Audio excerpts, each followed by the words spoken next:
کیوں؟ کیونکہ اپنی سیلف پروجیکشن چاہیے سوشل میڈیا پہ اور میڈیا پہ. ٹھیک ہے بھائی, آپ نے وہ جو وزٹ کیا اس کے بعد پھر کیا ہوا؟ آپ نے کوئی اس کا فالو اپ لیا؟ ٹھیک ہے, آپ تو وہاں پہ گئے, سیلفی آپ نے نکالی ایک ریڈی کے سامنے کھڑے ہو کے, ایک شاپ کے سامنے کھڑے ہو کے, لیکن اس کے بعد کیا اس چیز پہ کوئی عمل بھی ہوا؟ کیوں؟ کیونکہ مسئلہ یہ سارے لوگ ان کے ساتھ ملے ہوئے ہوتے ہیں, ٹریڈرز کے ساتھ, دوسرے لوگوں کے ساتھ.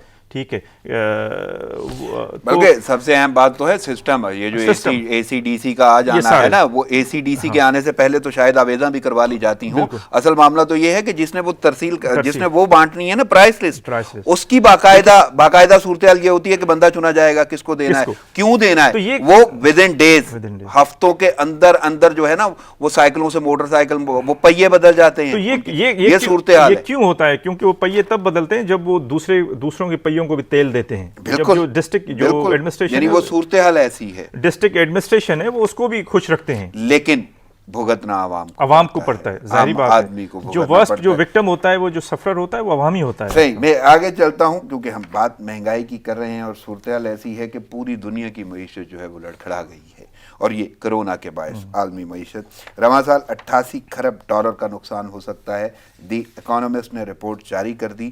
ایشیائی ممالک 1.7 ٹریلین ڈالرز نقصان کا سامنا کر سکتے ہیں. ایشیائی ترقیاتی بینک کے مطابق دنیا بھر میں سیاحت اور سرمایہ کاری کو شدید نقصان پہنچا. تو کیسے دیکھ رہے ہیں؟ پوری دنیا کورونا کی زد میں ہے, اور معیشت بھی جو ہے وہ لڑکھڑا گئی ہے.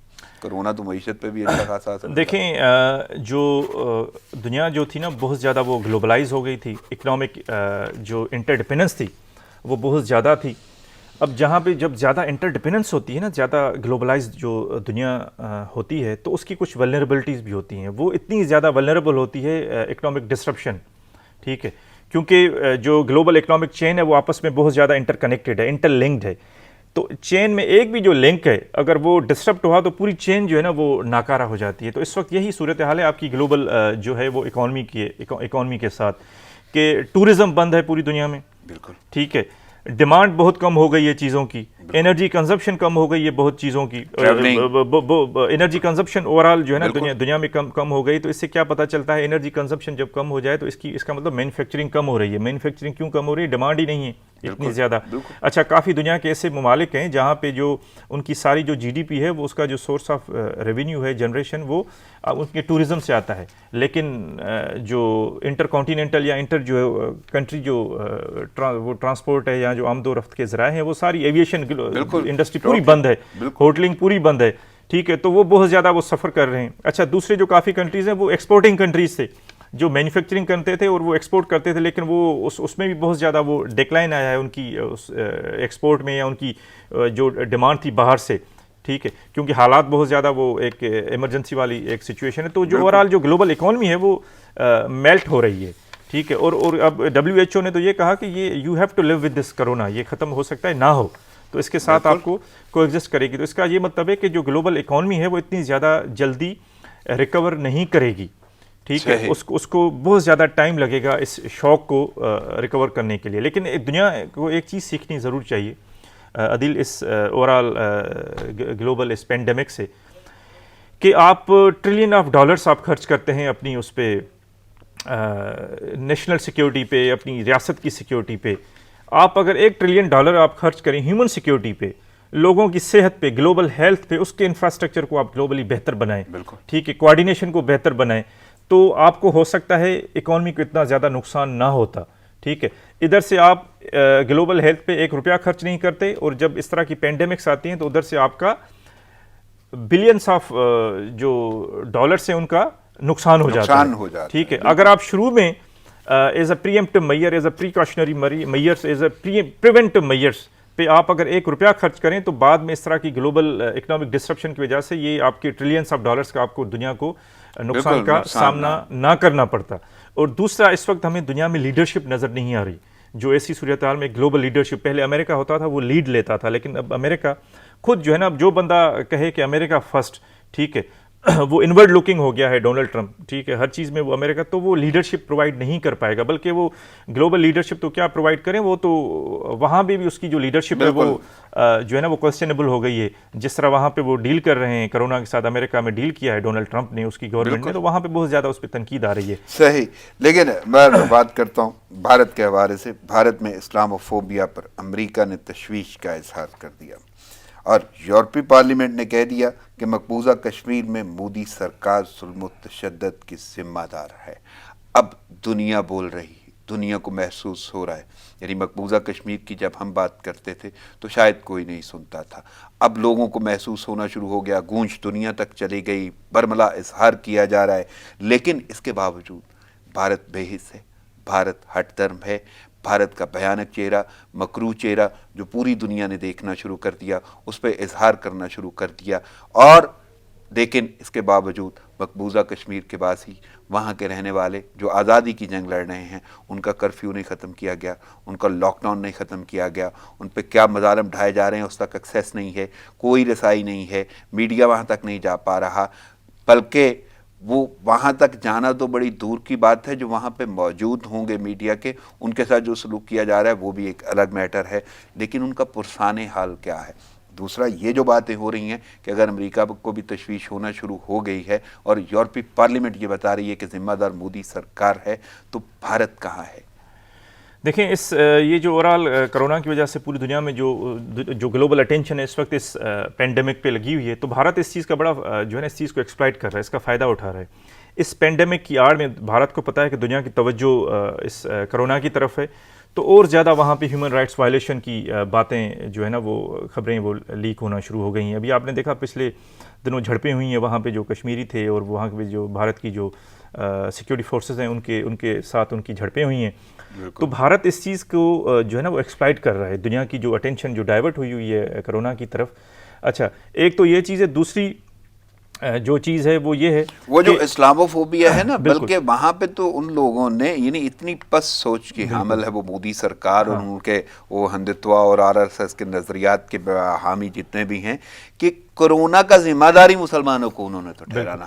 ان کے ساتھ لین دین باقاعدہ اوتھ لیا جاتا ہے کہ ان کے ساتھ کام نہیں کرنا، ان کو نہ کچھ دینا ہے نہ ان سے کچھ لینا ہے، اور اگر کوئی شخص اپنا اظہار کر دیتا ہے تو اس کو تشدد کا نشانہ بنانا. اچھا، اس کی ایک جب جو ہے نا ایک بڑی ایک تاریخ ہے کہ آپ جب اس طرح کی جو وبا جب آتی ہے نا، عالمگیر وبا، تو جو کچھ ممالک میں لوگ جو ہے نا دوسرے قوموں پہ، دوسرے ایتھنیسٹیز پہ لگاتے ہیں اس کا الزام کہ یہ ان کی نوست کی وجہ سے یا ان کے اوپر یہ کرس آئی ہوئی ہے جس کی وجہ سے ہم بھی سفر کر رہے ہیں. جب یہ طاعون آیا تھا، پلیگ اور یہ، تو یورپ میں جو یہودی ہوتے تھے تو جو دوسرے یورپینس ہوتے تھے وہ ان کو بلیم کرتے تھے کہ یہ یہودیوں کی وجہ سے یہ کرس آئی ہوئی ہے.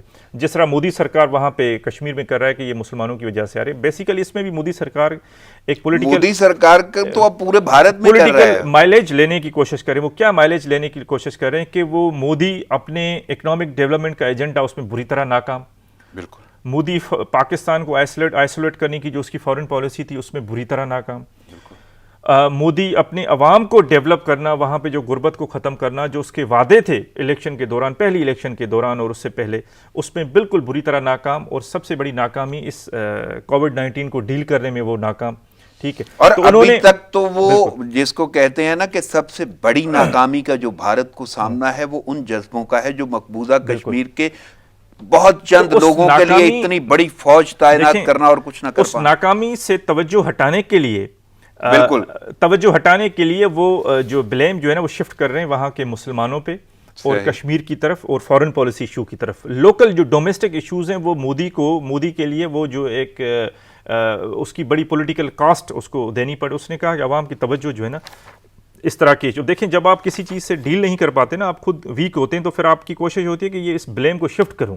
آپ کسی پڑوسی کو الزام دیں گے، کسی آپ اپنے بھائی کو الزام دیں گے کہ آپ کی وجہ سے میں ناکام ہوا، حتیٰ کہ ناکامی اپنے اندر ہوتی ہے لیکن ہم دوسرے کو بلیم کریں. تو مودی یہی کر رہا ہے کہ اپنی ناکامیوں کا جو بلیم ہے وہ شفٹ کر رہا ہے، توجہ دنیا کی ڈائیورٹ کرنے کے لیے وہ کشمیر کی طرف اور انڈیا کے جو مسلمان ہیں ان کی طرف وہ لگا رہا ہے تاکہ تو آپ کو نہیں لگتا تو اس طرح تو مودی سرکار اجتماعی حوالے سے اور نریندر مودی شخصی حوالے سے، ذاتی حوالے سے وہ لوگ بھارت کے لیے کتنے خطرناک ہیں؟ خطہ تو بڑی دور کی بات ہے، خطے کے لیے تو ہیں ہی ہیں، بھارت کے لیے کتنے دیکھیں خطرناک؟ بہت زیادہ خطرناک ہے نا. آپ نے دیکھیں وہاں پہ ابھی یہ جو انہوں نے اچانک لاک ڈاؤن کیا اور اچانک ٹرانسپورٹ بند کر دی، تو لوگ جو وہاں سے بے روزگار ہو گئے، جو اپنے آبائی علاقوں میں جانا چاہتے تھے، وہ تو ادھر اسٹک ہو گئے. ابھی آپ نے دیکھا ٹرین کی پٹڑی پہ وہ سوئے ہوئے تھے اور ٹرین اوپر آئی، چڑھ گئی اور وہ لوگ 5 6 7 لوگ جو ہے نا وہ ان کو ٹرین نے کاٹ لیا اور مر گئی. یہ وہاں پہ صورتحال ہے. اور اس کی ایک پولیٹیکل کاسٹ ہوگی مودی کے لیے آئندہ جو بی جے پی کے لیے الیکشن میں، کہ عوام نے دیکھا کہ وہ بری طرح فیل ہوا، نہ صرف اس ایمرجنسی میں، اس سے پہلے بھی اکنامک ڈیولپمنٹ کرنے میں فیل ہوا وہ مودی. جو فیبروری میں جو واقعہ ہوا پاکستان کے ساتھ، جو ایئر کلیشز ہوئے، اس میں اس کو ایمبریسمنٹ کا سامنا کرنا پڑا مودی کو. اور اس کے بعد اس نیشنل کرائسس میں بھی وہ فیل ہوا کہ عوام کو وہ ریلیف نہیں دے پایا. اور کرونا کے خلاف اس کی جو پالیسی تھی مودی کی بھی، وہ اتنی زیادہ مؤثر نہیں تھی. لیکن اس کے ساتھ ساتھ میں ایک اور بھی پوائنٹ وہ ایڈ کروں گا کہ ہماری جو گورنمنٹ ہے نا، اس کی بھی جو پالیسیز ہیں اس میں بھی کوئی ٹرانسپیرنسی نہیں ہے. ایک طرف تو وہ انڈیا کو خوش کرنے کے لیے آپ کرتارپور کوریڈور کھولتے ہیں، جس وقت آپ نے انڈیا کے ساتھ you have to be firm with India, you have to be tough with India, اور وہاں پہ آپ اس کو اپیز کرنے کی کوشش کرتے ہیں. پھر آپ آ کے اسمبلی میں آپ انڈیا کے خلاف بیان بازی بھی کرتے ہیں. ٹھیک ہے، آپ دیکھیں اوورآل گورنمنٹ کے ریڈار سے بھی کشمیر آؤٹ ہے. ٹھیک ہے، جو ہمارا میڈیا ہے اس کے ریڈار سے بھی کشمیر آؤٹ ہے.